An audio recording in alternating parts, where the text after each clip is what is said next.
Yan, magandang hapon po sa ating lahat. Ito na naman po si Brother Sunny para dito po sa The Boys Vlog. At mayroon po tayo ngayong gagawing premiere. At ito po ay paano po magluto ng kare-kare Tagalog version. O yan, at ibig sabihin ng Tagalog version, ito yung mga niluluto ng mga taga-Katagalugan. Ano? Kasi po kami ay tubong Laguna. Okay? So, ganito po yung ginagawa ng aking may bahay. At panoorin nyo po, baka sakaling matutunan ninyo, pwede nyo iluto rin sa inyo. Okay? So, ayan. Yan, ito na. Ang kare-kare natin gagawin ay kare-kareng pata ng baboy. O, no? Ayan. So, pakuluan, palambutin, lagyan nyo ng konting asin para medyo magkalasa na.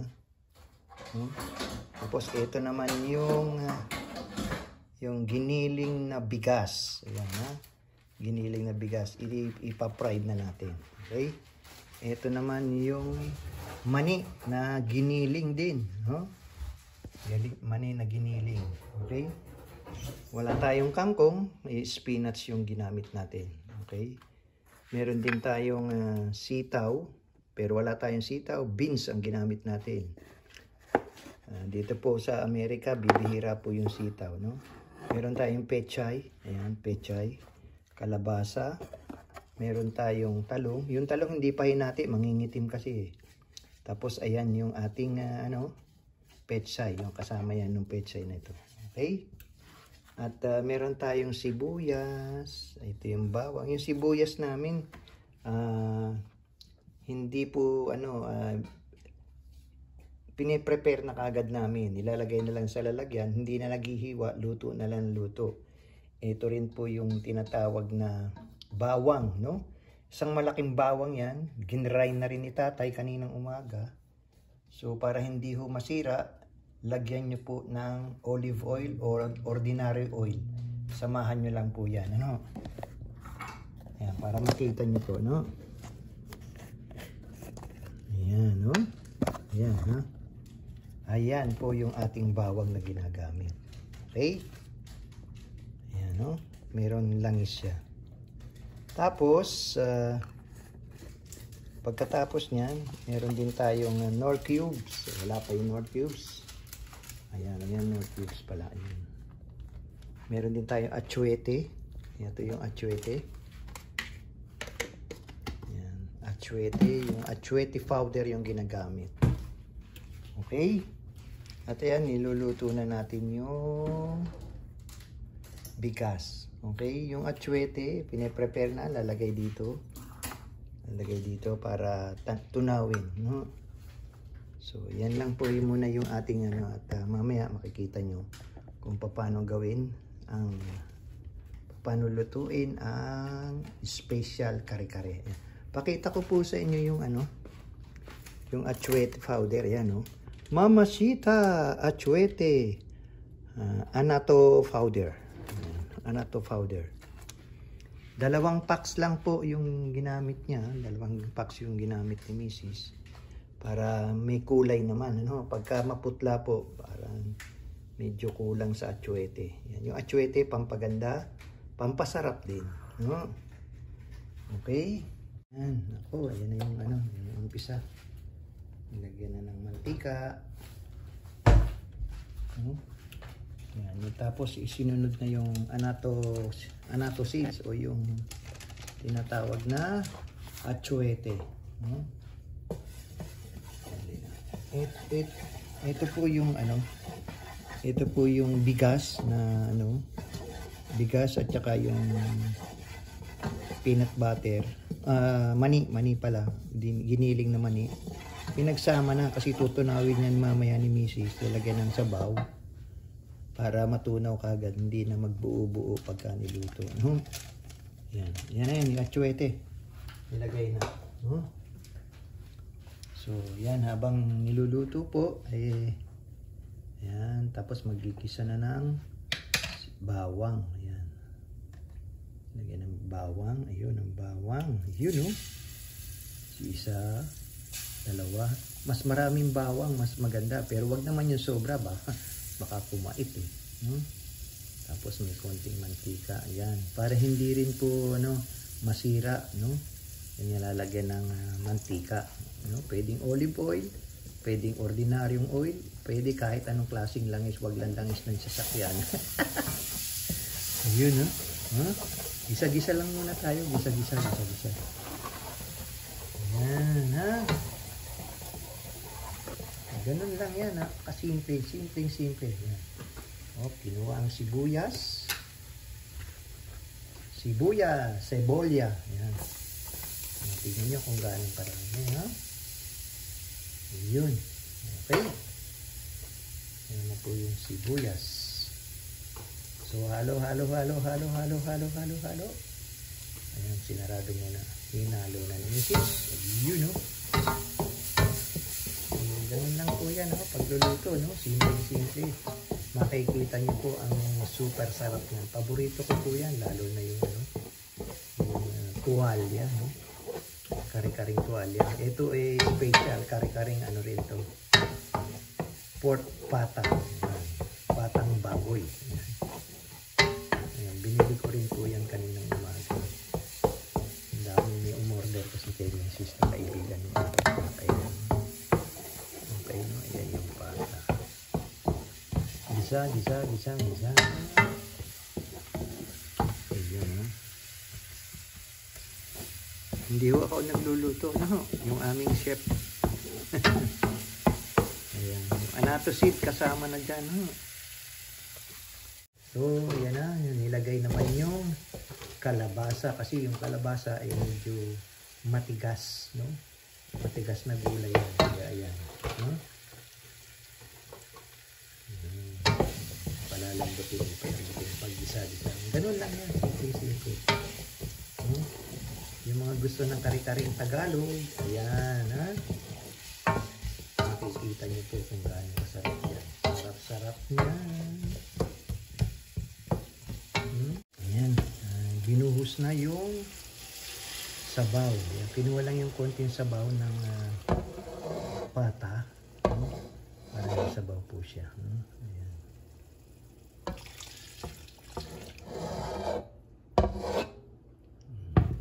Yung sabaw niya, sabaw din ng pinaglagaan, So ito po yung malapitan na para makita niyo po, Pinalalambot na yung kalabasa. Okay? Ito naman po yung giniling na bigas at saka yung peanut butter o yung giniling na mani, Ayan, nilagyan ng sabaw din nung pata yung ginamit. At yan, tinunaw. Pagsama na yan, dalawa. Yan, So, ganyan po yung paggawa, para malaman niyo po,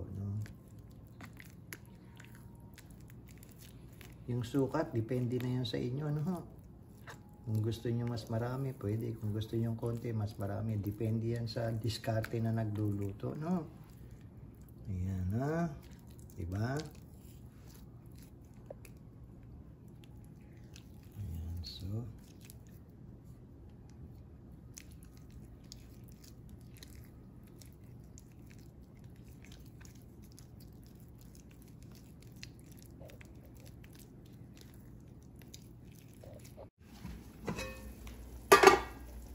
Tinanggal na, baka malambot na. Ito naman yung talong. Ngayon palang hiniwa kasi hindi pwedeng hiwain ng maaga yan kasi mangingitim. Kahit ibabad mo sa tubig, mas maganda pagka ngayon mo palang kung kailan mo lulutuin. Saka mo hiwain. Pahaba, pa-slide, Okay. Check nyo muna kung malambot na yung yung kalabasa. Kung malambot na, edi isunod yung baka masulit kasi i-set aside lang sa tabi yung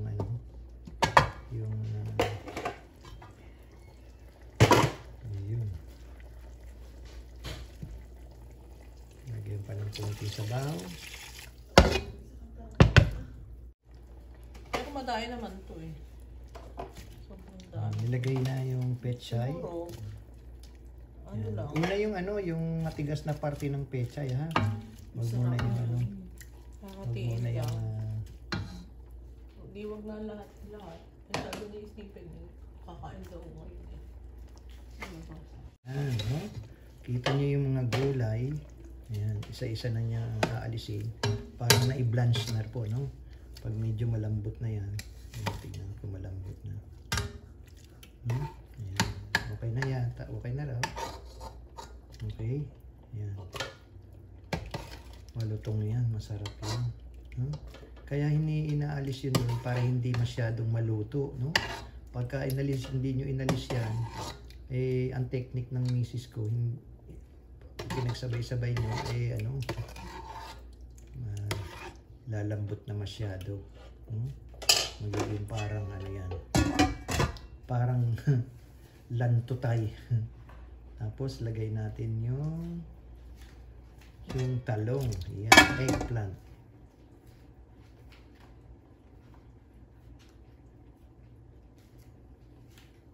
Eggplant. Yan, eggplant.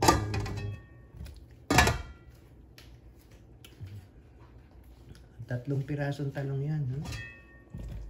Ayan. Gusto nyo umorder. Order din kayo. Ayan, sinunod na rin yung sitaw. Para i-blanch din, no? Habang ibinablanch. Ayan. Ako yung nag-prepare ng mga... Ayan. Thailand yung ginagamit namin, hindi masyadong maalat yan. Ayan. Kung Rupina patis yan, maalat sa Pilipinas. Dito. Huwag masyadong maalat ha. Pina-advise ko sa inyo, huwag masyadong maalat kasi may alamang pa yan. May alamang pa yan. So, ito po yung alamang na ginagamit namin dito. No? Salted. Yan, ito po yung nakakagustuhan namin kasi hindi ho maalat na maalat, tamang-tama lang. Lingayen salted shrimp fry. No, alamang, yan, no? Sarap po yan. Kari-kari din siya, oh. No?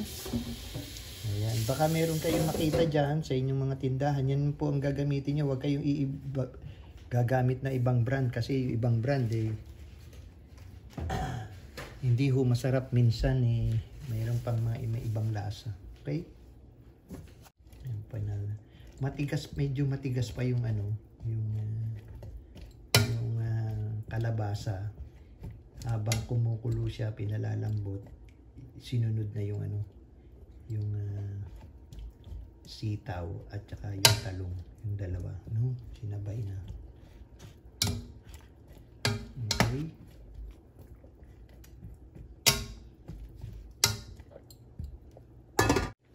Ayan, medyo lumambot na yata yung sitaw.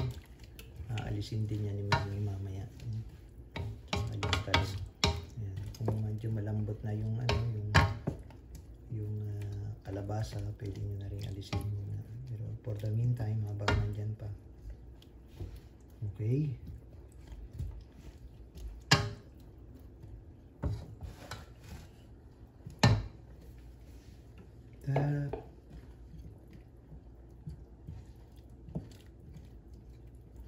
Ayan, at hinaango na yung ano, yung mga leaves ng pechay. Yun naman ano, no? Yun naman na i-blanch, no? Ang pagbablanch hindi ho sa tubig, no? Yan. Ayan po yun doon sa sabaw nung pata na ginisa na, no? Kita nyo, no? Para mas malasa po, no? Yung iba nagbablanch lang sa tubig lang, di ba? Nilalagyan ng konting asin. Yan, hindi. May timplada na ng konti yung sabaw. So, yan. No? Yan, hinango na yung ano, yung leaves, no? Yung pinaka-leaves ng pechay, pero yung pinaka-branch na una na kanina. Yan, no? Ito nyo.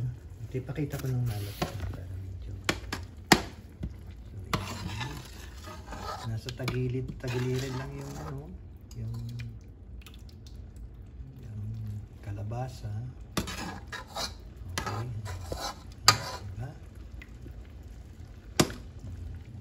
ganun lang yan, ha? Ayan, pag medyo malambot na, tatanggalin mo rin yung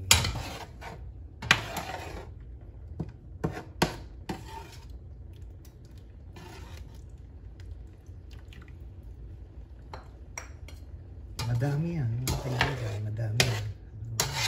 Kasi ang dami nito, ang dami nito, isang ano yan, no? Okay, yun pa yung iba. Ayan, kasama na rin dyan yung ano, no, yung dulo ng yung leaves ng pechay at saka yung spinach, no? Ayan, sinunod na yung ano, yung another bok choy. Spinach, no? Ayan, spinach naman. Okay?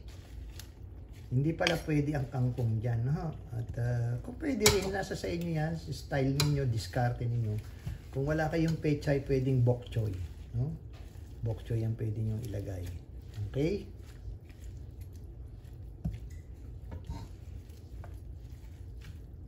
Yun, no? Diba? Sarap naman nito. Okay? Ayan, pag na-blanch nyo na yung, ano, yung pechay, alisin nyo na, no? Huwag nyo masyadong lulutuin at nako, pag nalagtutay yan, hindi na masarap yan, no? Diskarte nyo na lang, ha? Okay? Ito na. Nilagay na yung ano, yung pata. Sabaw ng pata. Para yun, dinagdagan ulit yung sabaw. Ha? Yan, ang susunod naman natin ngayon ay yung ginawa nating panimpla, no? Oo. Hindi nagre-relay si Mrs. sa panimpla ng ano, ng kare-kare. Yung gusto niya sarili niyang gawa, yan. Yung bigas at saka yung mani. Ayan. Okay? Ayan, tinutunaw na dyan. Ayan, ha? Nilagyan ng konting ano yan, konting panlasa, no? Ano yung panlasang yun? Di asukal. Ayan, no? Yun. Oh. Dapat na, oh. Sarap niya, no? Kita nyo? Pag meron kayong ano, yung prepared na ano, na kare-kare mix, kare-kare mix, pwede rin yun. Okay, nasa sa inyo na yun, sa inyong style na lang, no? Yan, style mix. Pag natunaw na yung ano, yung ginawa nyong sauce ng kare-kare, ilalagay na yung baboy. Ayan, yung pata. Dami nito. Ayun, no? Ayan na. Ayan na. Oh, simpleng-simple lang, di ba? Ayan, pakukuluin na lang. Okay, no? Pakukuluin na lang natin. Halo muna, halo-halo. Tignan nyo kung pwede na, ha? Ayun, no? Baka ito ang hirap sa electric, eh. Hmm? Electric yung aming ano, lutuan. Okay. Halo.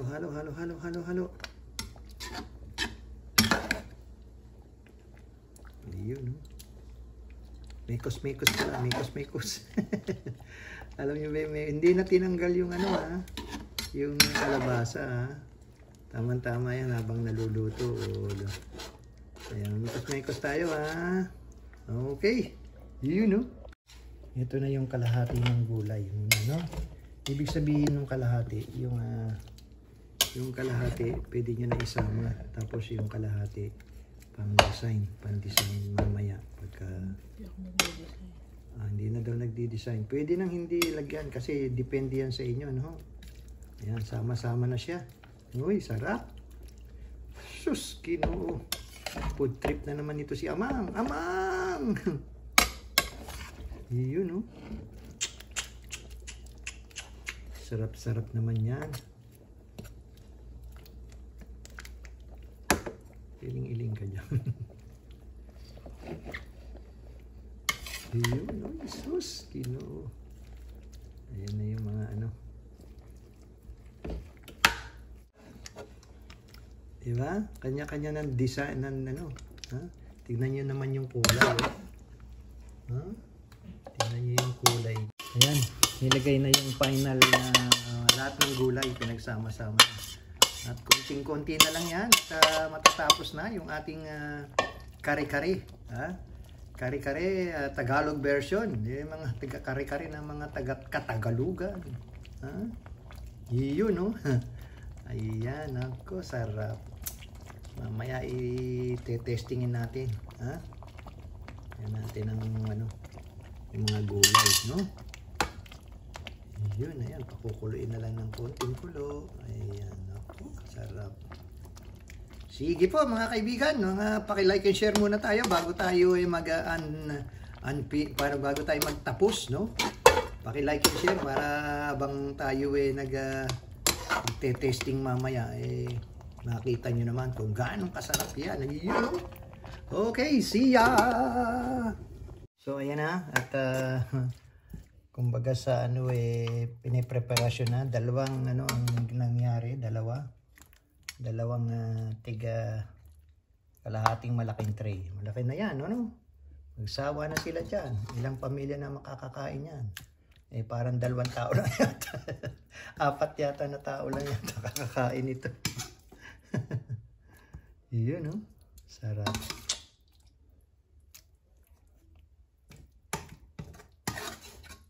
Yun. Ay, sus, Ginoo.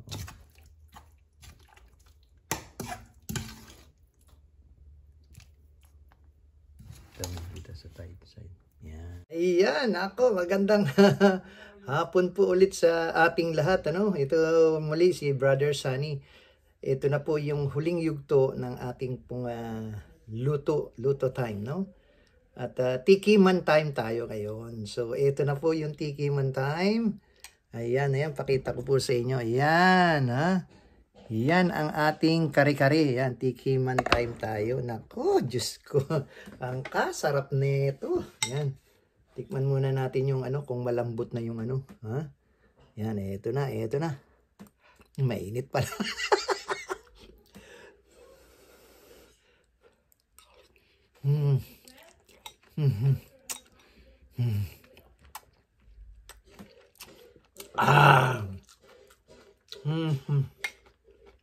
Natunog pa yung gulay. Ay, sus, Ginoo. May konting alamang.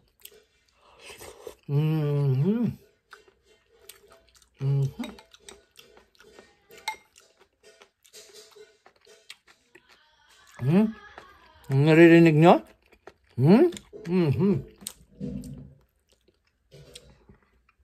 Paborito to dito sa bahay.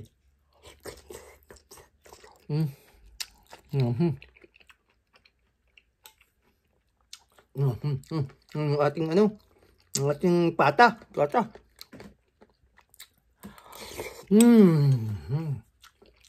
Sarap. Ayan. Maraming salamat po. Ito po si Brother Sunny. Dito po sa dito po sa kanyang premiere. Huwag niyong kakalimutan, like and share. Bye-bye! Salute!